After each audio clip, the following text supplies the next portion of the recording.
Welcome to your first look at the world of computers. This is chapter one. This chapter is going to be broken up into two videos, and what we're going to do is I'm going to take you through a deep dive into the world of computing. When you finish with this series of videos and the text of chapter one, you should have an understanding of why we need to learn about the machines that power our lives. You'll understand and be able to describe a computer's primary operations, the main stuff that it does, and hopefully we will begin to develop a common language that we can use of computer terminology for the rest of this course. We will take a broad look at the hardware and the software and save the deep look for future chapters and future videos. Before we go on, I want you to know this chapter is a bit different than the rest of the chapter lectures that you'll have in this course. Chapter 1 covers, in a very surface way, the entire topic area of the entire course. So we're going to just look at this on somewhat of a 100-mile view and then dig in deeper in each of the future chapters. So the first question we want to answer is, why do we need computers? And why even learn about computers? Well, there's a lot of good reasons for that. First, imagine if there was a person that was everywhere you went. When you went to the store, that person was there. If you went to the bank, that person was there.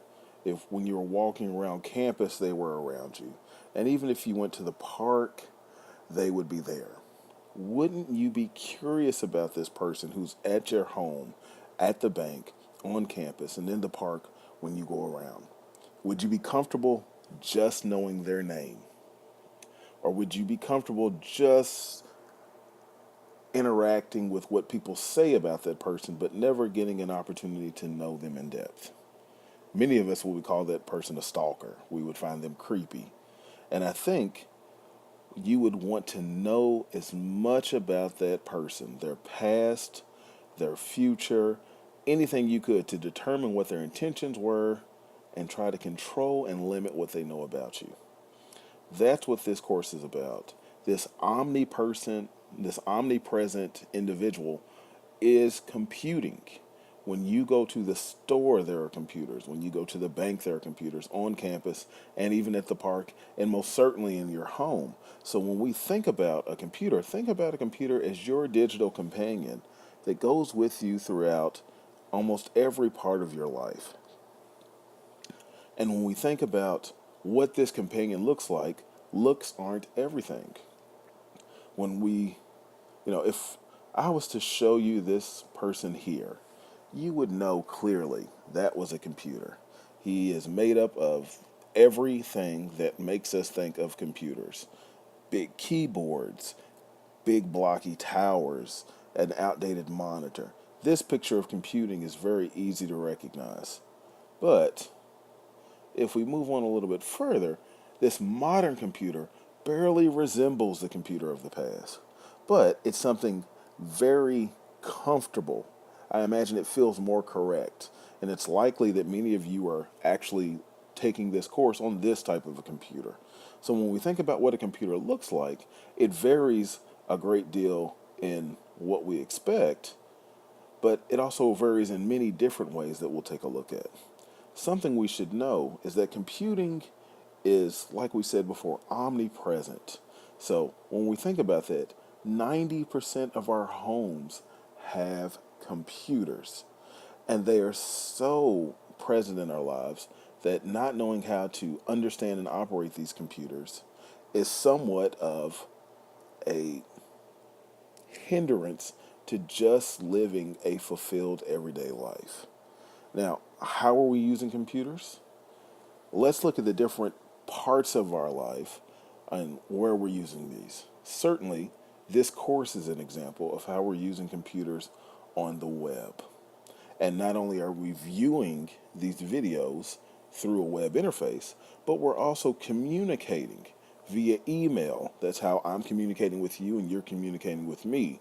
Now, after watching an hour or so of lectures, I imagine you want to take a break, and then you're going to transfer over to different computing. So it's either watching video content through YouTube or watching a television, which is also used by a microcomputer. Let's say that you want to unplug from video and go for a run. Many of you will take your music with you, and that's going to be powered by another computer. And then if you happen to see Taylor Swift or a celebrity, you'll probably take a photograph on your phone, which is a computer. And after taking that photograph, you'll catch up on Candy Crush. I forgot the name of that game. And that's a game. Or you'll stop at a Pokestop. All of this has happened interacting with one computer or another. And so we can see computers are hiding just in these individual pieces, these function-oriented pieces. But where else are computers? And they are everywhere around us. It could be from a plug in the wall to a garage door to your remote control, which is powered by a computer. You may even have, the sirens, your key, depending on how new your car is, has a chip in it. These computers are everywhere. And that is one thing we need to point out, is that when we are in our everyday lives, we are interacting with smart appliances, and which is just an appliance with some technology added, but that is a computer, and that's something we have to reckon with. Now, as you will note, a part of this course is the very obvious computing in education, and that's computing at WKU. And here's a picture of a lab at the Nicely Center on WKU's Bowling Green campus, where there are plenty of computers. So when we're talking about computing in education, we have the computer labs on the Bowling Green campus, the computer labs in the regional campuses or the areas where you can use computers, and then also the computing that takes place in remote areas. So for our students who are overseas who are taking this course, they're computing kind of in this education space. And of course, I just thought I'd show you this picture. This is where computers go when their time is up at WKU to recycling. This is an older picture, but we have a mountain of computing. And as we think about a computer's life cycle and we talk about all of its functions, which we'll get into in a little bit, we also need to think about what we do with those computers when their life has come to a useful end. And this person has scaled Mount Microchip. Now, we've talked about computing kind of in our homes. We've talked about computer at WKU, but there's also computing in the world of work. And here's a good example. A company called Inked Brands, which is in Bowling Green.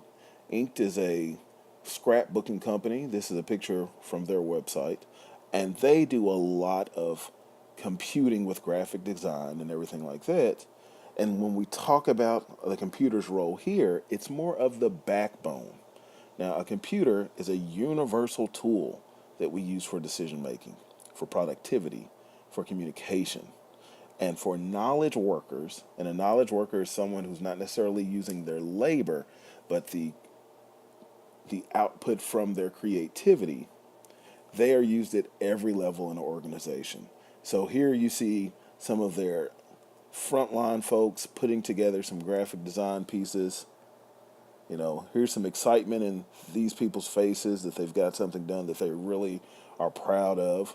And when we think about computing in the future, many jobs will look like this, where there's a team of individuals working around a collective workstation, their work happening on a computer, the computers are connected. Now, if you want to learn more about this, and I'll put the link in the YouTube, just click down here. The Center for Career and Professional Development did a spotlight on Inked Brands, where you can hear from the CEO who started the company in Bowling Green, learn a little bit about who they are and how they're using computers. Now, this chapter is going to be 2 parts. In the next part, we're going to demystify some of those main functions of a computer. We've talked about in this video just a very top level view of computing, a cursory understanding of its role in our society. In our next video, we're going to deep dive a little bit, still staying very high level, and look at computing from a more of a functional standpoint.